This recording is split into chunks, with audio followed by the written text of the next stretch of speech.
Hey everybody out there in YouTube land, hope you guys are doing good. I got a new one for you today called Under the Bed, and it's directed by Stephen C. Miller, and he's done a couple other movies you might have heard of. He did the remake of Silent Night, Deadly Night, which was called Silent Night, and he also did a zombie movie called Automaton Transfusion. I really didn't like that one too much. I liked Silent Night a little better. Someplace in between he made this film, and for some reason they're rolling it out now. So Under the Bed, it's basically the story of this teenager. He returns home from a long stay with his aunt. That's how the movie starts. You slowly find out why he was gone visiting his aunt, and you know, we're introduced to his father, his stepmother, and his little brother. And when he gets home, he realizes his little brother's been seeing the same thing, which caused him to flip out and go live with his aunt. Originally, I don't want to get too much into it to ruin the story, but basically I can ruin it in a way because the movie kind of sucks. I'm not going to recommend seeing this movie. There was a couple of good things about it. I'll get to those at the end, but let me get to the things I didn't like. First of all, the beginning was slow. Typical story, like I said, returning teenager home. Geez, what happened? Why do you have to go live with his aunt? You know, typical BS.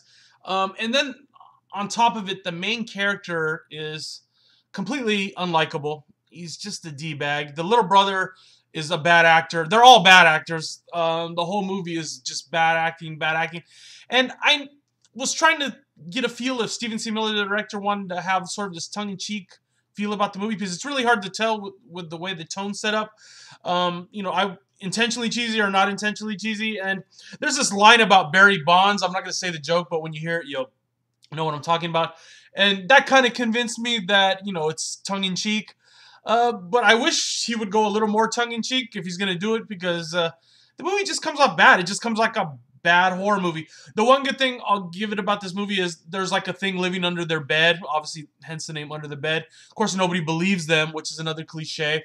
The father doesn't believe them. He wants to be a happy family, blah, blah, blah.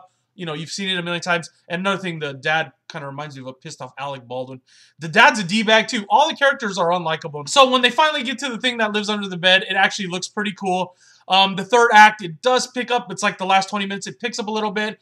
And that part brought up the rating slightly. The creature kind of looked cool. It's all mostly practical effects. There's one part where they do have a little CG, but I really like the way they used it. I don't want to get into that. That part was probably the coolest part of the movie. I did like a little bit what they did with the creature, but overall, this movie is, yeah, I'll be nice. I'll give it a 2.5 out of 5, but definitely below average. I think some people might like it, but God, the acting is atrocious. You never find out anything about the monster. The characters are all just dickheads. Yeah, 2.5 out of 5 only because the last 20 minutes were kind of cool and I like the creature.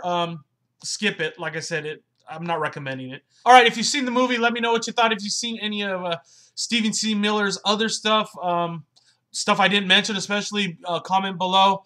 Let me know what you think of him as a director, what his future holds. Okay, guys? And I'll see you soon. Bye.